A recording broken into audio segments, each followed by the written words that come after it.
साथ नैना और आप देख रहे हैं न्यूज 31 उत्तराखंड। अब वक्त हो चुका है बागेश्वर बुलेटिन का। बागेश्वर में गरुड़ के मनाखेत कुरसाली गांव के स्वतंत्रता संग्राम सेनानी का गांव होने के बावजूद भी लंबे समय से गांव को मोटर मार्ग से नहीं जोड़ा गया है, जिसके चलते ग्रामीणों को कई परेशानियों का सामना करना पड़ता है।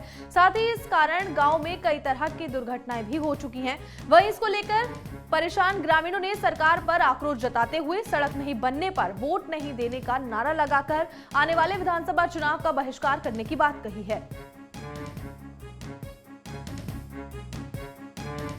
नमस्कार, आप देख रहे हैं न्यूज 31 उत्तराखंड। मैं हूं आपके साथ प्रमोद। अभी मैं मौजूद हूं गरुड़ विकास खंड के कुरसाली में, जो गांव स्वतंत्रता संग्राम सेनानियों के होने के बाद भी लगातार प्रशासन और सरकार की बदौलत आज भी अनदेखी में जीने को यहां के ग्रामीण मौजूद हैं। आपको बताते चलें कि विगत 20 सालों से यहाँ के ग्रामीण मोटर मार्ग निर्माण के लिए बात कर रहे हैं, लेकिन उसके बावजूद आज तक न तो यहाँ पर मोटर मार्ग का निर्माण हो पाया है, न ही यहाँ पर कोई जन समस्याएं सुलझ पाई हैं। लगातार ग्रामीणों में आक्रोश बना हुआ है। वहीं ग्रामीण क्षेत्र की जो महिलाएं हैं, उन्होंने इस बार बात स्पष्ट कर दी है कि यदि मोटर मार्ग निर्माण का कार्य नहीं होता है और जो जन समस्याएं हैं उनका शीघ्र ही निस्तारण नहीं होता है, तो वे आगामी जो विधानसभा चुनाव है उसका भी बहिष्कार करने को बाध्य रहेंगे। साथ ही आपको ये भी बता दें कि ग्रामीणों को मुख्य मोटर मार्ग पर जाने के लिए कई यातनाएं झेलनी पड़ती हैं। पुल नहीं होने की बदौलत लोगों को लगातार जो मरीज अस्पताल को जाते हैं उन्हें भी भारी दिक्कतों का सामना करना पड़ता है। कई बार दुर्घटनाएं हो चुकी हैं, कई लोगों की जान चले गई है।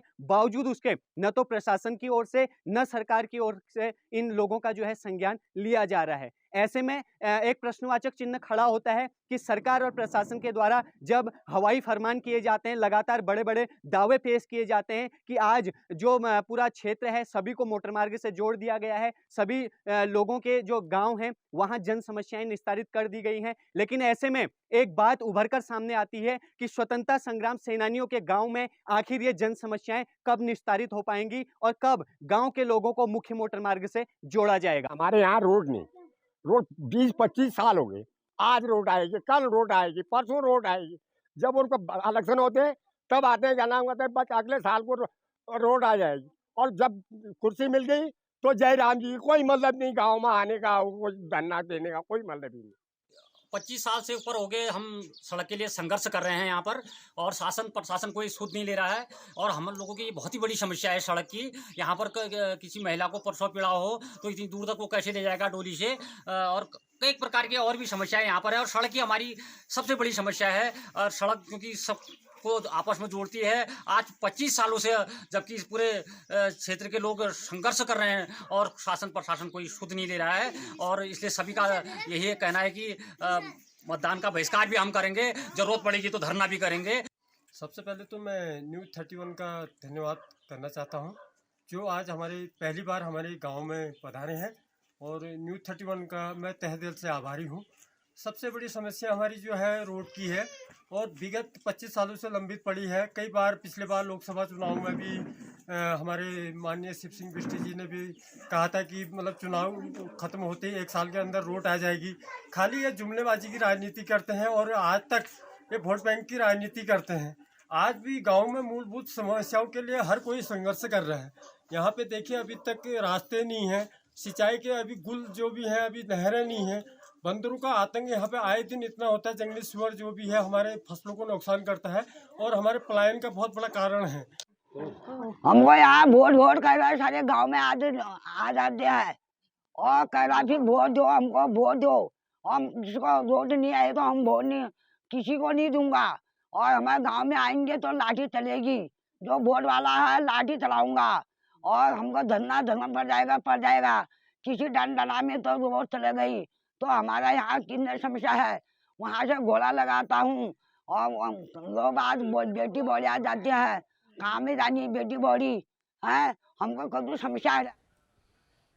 बागेश्वर में युवा क्रिकेट क्लब सानी उड्डार के तहत आयोजित क्रिकेट प्रतियोगिता का बतौर मुख्य अतिथि पहुंचे पूर्व कैबिनेट मंत्री शेर सिंह गड़िया ने शुभारंभ किया। बता दें कि उद्घाटन मैच हवनतोली और खंतोली के बीच खेला गया, जिसमें खंतोली की टीम ने 10वें ओवर में 5 विकेट से जीत हासिल की। वहीं इस मौके पर पूर्व कैबिनेट मंत्री ने प्रतियोगिता की सराहना करते हुए ग्रामीण प्रतिभाओं के लिए इसे एक बेहतर मंच बताया है।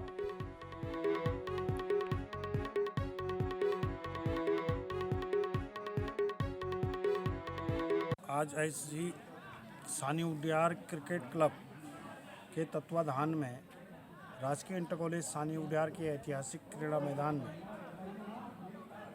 क्रिकेट एसोसिएशन के माध्यम से हमारे हवनतोली और सानी उडियार की खनतोली दो टीमों के जो उद्घाटन मैच का शुभारंभ था उसको अभी हमने यहाँ पर प्रारंभ किया है।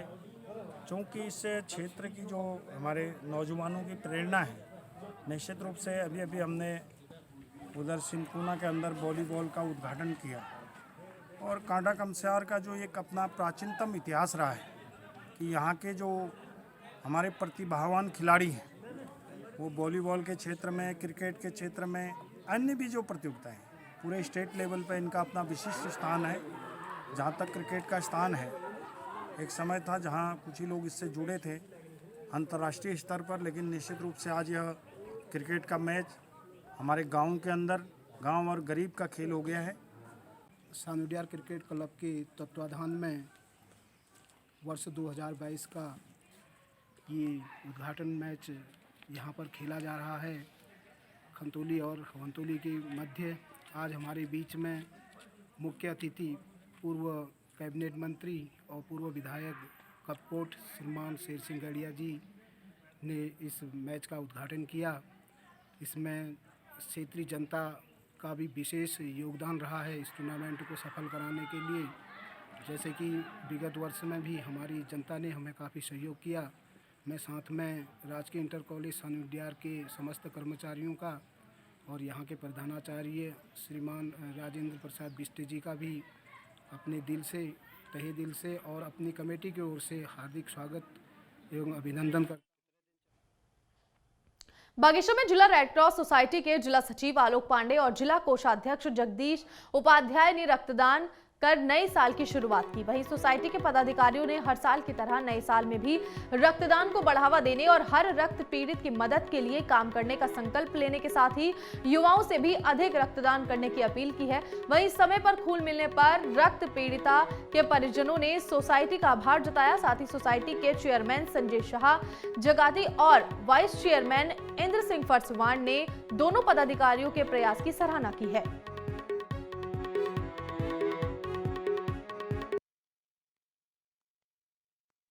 रेड क्रॉस समिति मानवता की पीड़ा को कम करने के लिए हमेशा काम करती है।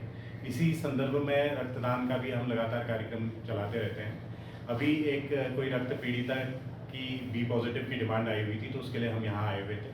मैं पूरे जनपद बागेश्वर के हमारे सम्मानित साथियों को सर्वप्रथम नववर्ष की ढेरों शुभकामनाएं देता हूँ और साथ में मैं चाहता हूँ कि आप सभी एक संकल्प लें कि कोई भी रक्त पीड़ित रक्त की कमी के कारण उसकी जान न जाए और आप इस वर्ष साल में एक बार अवश्य रक्तदान करेंगे। देखिए, रक्तदान करके बहुत अच्छा लगता है। नए साल का पहला दिन है, उसके तहत रहते हुए रेड क्रॉस सोसाइटी के तत्वाधान में हम लोगों के द्वारा रक्तदान करने का निर्णय लिया गया था। सचिव आलोक पांडे जी के फोन आने के बाद यहाँ पे ज़रूरत है एक रक्त पीड़िता को ब्लड की, तो हम तब यहाँ पहुँचे। तो हमें लगा कि ये जो कार्यक्रम है हम लगातार करते रहते हैं, साल भर करते हैं, लोगों की मदद के लिए हम हमेशा आगे आते हैं। तो हमको लगा कि आज शुरुआत करनी चाहिए नए साल के पहले दिन। तो हम दोनों ने आज सचिव और मेरे द्वारा यहाँ पे रक्तदान दिया गया। सभी से अपील कर रहे हैं कि रक्तदान करें और आने वाले जो समस्याएं हैं उनको दूर करने। बागेश्वर में आयोजित होने वाले ऐतिहासिक उत्तरायणी मेले को लेकर जिलाधिकारी विनीत कुमार ने बैठक का आयोजन कर कोरोना और ओमिक्रॉन के संक्रमण को देखते हुए मेले को सिर्फ 3 दिन तक आयोजित करने का फैसला लिया है। साथ ही उन्होंने मेले में सिर्फ जिलों के ही कलाकारों को प्रतिभाग करने की बात कही। वहीं उन्होंने बाहरी राज्यों से आने वाले व्यापारियों के आने पर प्रतिबंध लगाने के साथ मेले में उपलब्ध होने वाले सामान को उचित दाम पर उपलब्ध कराए जाने की व्यवस्था की जाने की बात कही है।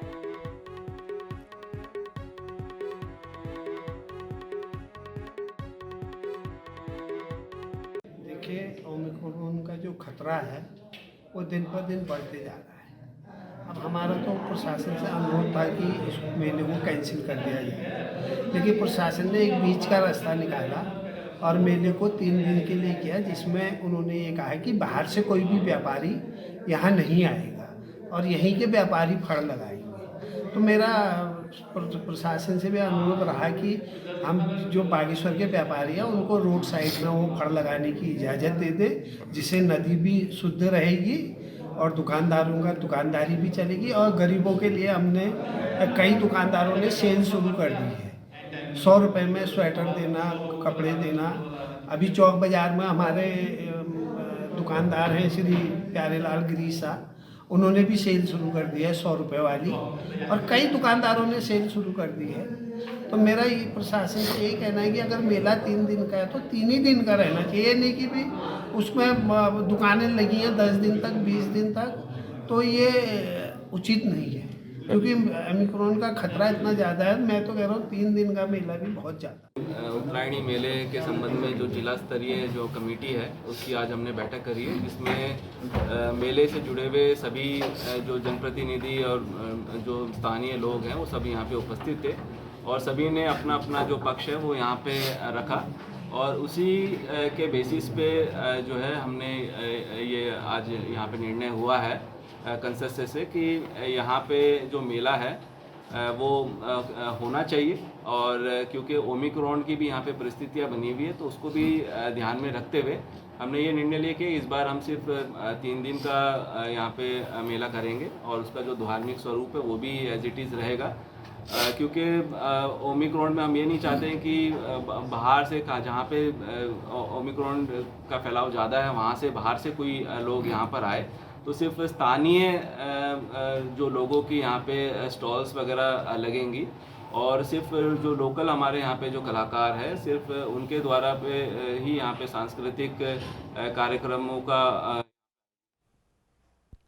बागेश्वर में कोषागार से वेतन का भुगतान और पेयजल निगम का राजकीयकरण कराने की मांग को लेकर पेयजल निगम के कर्मचारियों ने तीसरे दिन भी आंदोलन जारी रखा। इस दौरान कर्मचारियों ने कार्यालय परिसर में धरना देकर सरकार के खिलाफ जमकर नारेबाजी की। वहीं उन्होंने 2 महीने से रुके वेतन का जल्द भुगतान करने और कई परेशानियों का समाधान करने की मांग की है। साथ ही कर्मचारियों ने जल्द उनकी सभी मांगों को पूरा नहीं करने पर आंदोलन को तेज करने की चेतावनी दी है।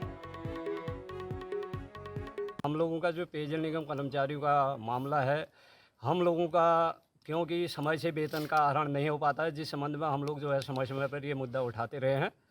और माननीय मंत्री जी से जो हमारी पिछली बार जो वार्ता हुई थी उसमें समझौता हुआ था कि आपका जो है जल्दी से इसका निस्तारण हो जाएगा, आपका कोषागार से पेंशन वेतन का आहरण किया जाएगा। लेकिन वर्तमान तक भी क्योंकि 28/7/2021 तक भी इसका निस्तारण न होने के उपरांत हमारी केंद्रीय कमेटी वहाँ पर 2 पदाधिकारी वहाँ पर बैठे थे, जिसमें हमारे समन्वय समिति के अध्यक्ष और समन्वय समिति के महामंत्री 2 लोग आमरण अनशन पर बैठे रहे। और उसके बावजूद हमारी माननीय मुख्यमंत्री जी से भी कल जो माननीय मुख्यमंत्री जी ने हमारे वित्त सचिव को जो निर्देश दिए हैं, उससे लगता है कि हमारे जो है अभी वित्त सचिव जो है इस मामले को जल्दी से जल्दी करेंगे, यही हमको जो है इस पर आशा है और हमारा मामला जल्दी हो जाएगा, हम इस पर विश्वास।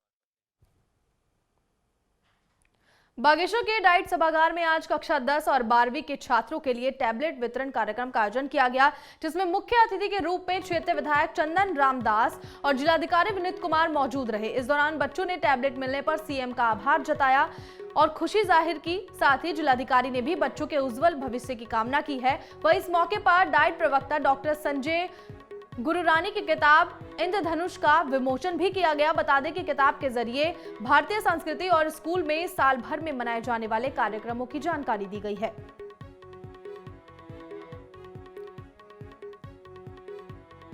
आज बहुत ऐतिहासिक दिन है शिक्षा के क्षेत्र में।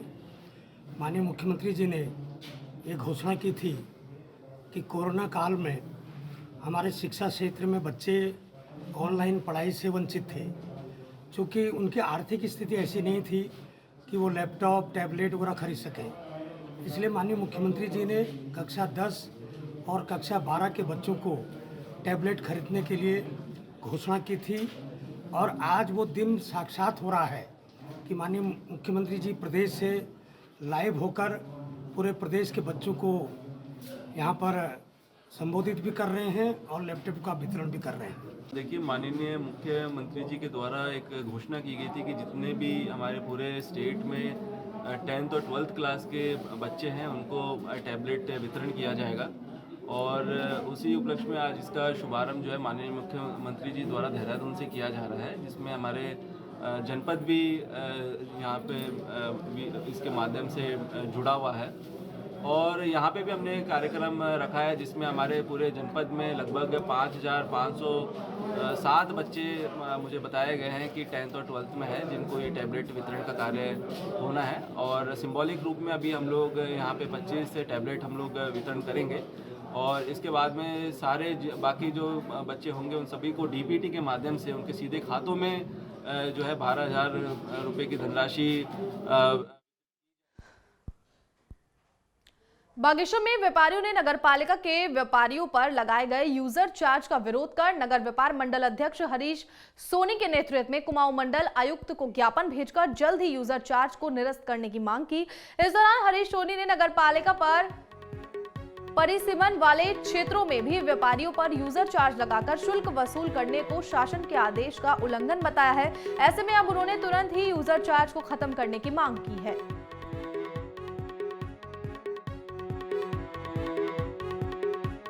यूजर चार्ज जो नगर पालिका द्वारा लगाया गया है, पहले भी उन्होंने इसको नहीं लगाया था। अभी हमारी नगर पालिका से वार्ता चल रही है और अभी हमने कमिश्नर साहब को और डीएम साहब को ज्ञापन दिया है कि यूजर चार्ज ना लगाया जाए। कई कमियां हैं उस यूजर चार्ज में। एक तो नए परिसीमन क्षेत्र जो है, जिसमें सरकार का जियो है कि 10 साल तक कोई भी टैक्स नहीं लिया जाएगा। नगर पालिका वहाँ से भी टैक्स, वो यूजर चार्ज के नाम पर टैक्स ले रही है, जो कि ये उचित नहीं है। तो हमारी चेयरमैन साहब से भी वार्ता चल रही है, और हमारे व्यापार संघ की तरफ से भी इसमें कार्यक्रम चल रहे हैं और अभी यूथ कांग्रेस ने भी इसमें अपना धरना प्रदर्शन किया है और यूथ कांग्रेस चाह रही है कि 4 तारीख को बाजार बंद हो। फिलहाल बागेश्वर बुलेटिन में इतना ही। आप देखते रहिए न्यूज़ 31 उत्तराखंड। नमस्कार।